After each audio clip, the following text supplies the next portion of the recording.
Now I know that that's true. You cannot follow somebody else. God is the, call it the Holy Spirit or whatever. That's our only guru. God is. God will let us know everything. Do not depend on somebody else. As you know, I have a friend, and anything I say, he agrees with. Well, it's pretty, it's no fun to be around somebody that agrees with you. And, well, I like, somebody to, I'd rather be with somebody who totally disagree and totally disbelieve it, sort of hated you. I don't care. I'd like to be that person. But somebody else who's going to hang on every word. They're, what do they call, sycophants? Something like that. I'm very concerned for them.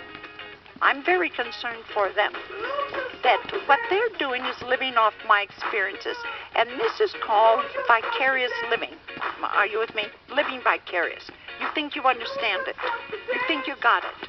What they went through to get this information, now you got it quick. You got it. You've been fixed. And so now you're all set up. You're ahead now because you got this all done. And you know what? They haven't made 1 ounce of progress in their own life. And so that, I blame anybody who sets them up for a guru. I say they're fakes. Because they know that that's not the way. It's not the way they did it. I don't know these gurus following gurus. I don't understand that. But I'm saying anybody who thinks that picking up the information and that somebody else is going to give it to just dismiss all that. It's okay for people to inspire you for a few minutes and give you some thoughts. I have no problem with that. And certainly there are holy people around that it's nice to say hello to. Maybe. I don't know anything about that. But the thing is, you, to follow somebody else, God alone knows the way. God alone knows the way, and God's going to lead you that way, and you leave it to God. Don't plan on anybody else telling you it's not going to do any good. And that's just hearing about something. But we're looking for that whole immediacy of our own experiential life. That's the only place you can look for it. Don't look outside of it.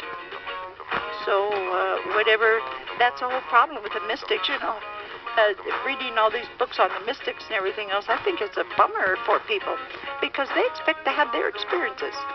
And these people, even who follow gurus, they expect to have their guru's experience. It's not going to happen like that. That's not the way it goes. So people are living with false expectations. There's just so much false in the spiritual life. I don't understand. The people even start out on it if they knew the truth. It's tough. But you can't do anything by yourself. God's the one who does it. God does all the transforming.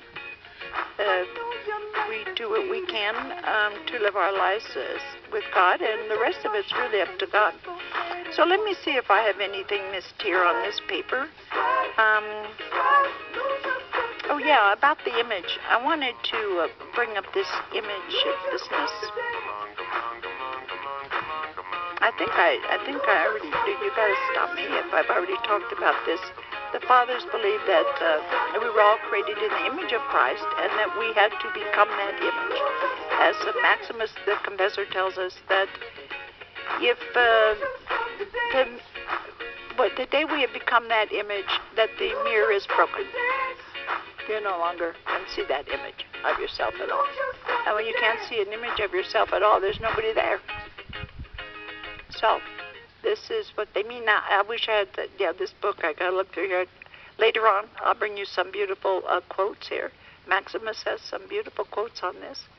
And what he said, it was really cute. They, based on this notion of person here, I don't know that Maximus used a person. Instead, I think he used hypostasis.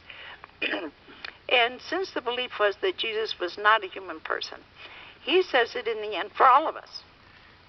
What happens is that our person goes. He says it's the law. He says outright, it's the loss of your individual self.